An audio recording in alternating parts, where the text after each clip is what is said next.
So let's say you have 690 millimeters of mercury. You want to get that to atmospheres, convert that to atmospheres. How do you do it?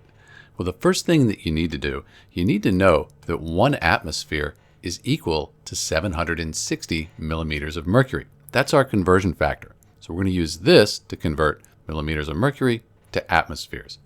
The way we do it is we multiply our 690 millimeters of mercury by a conversion factor. And the conversion factor is going to be based on this right here. But we want to cancel out millimeters of mercury. So we're going to put the 760 millimeters of mercury here on the bottom.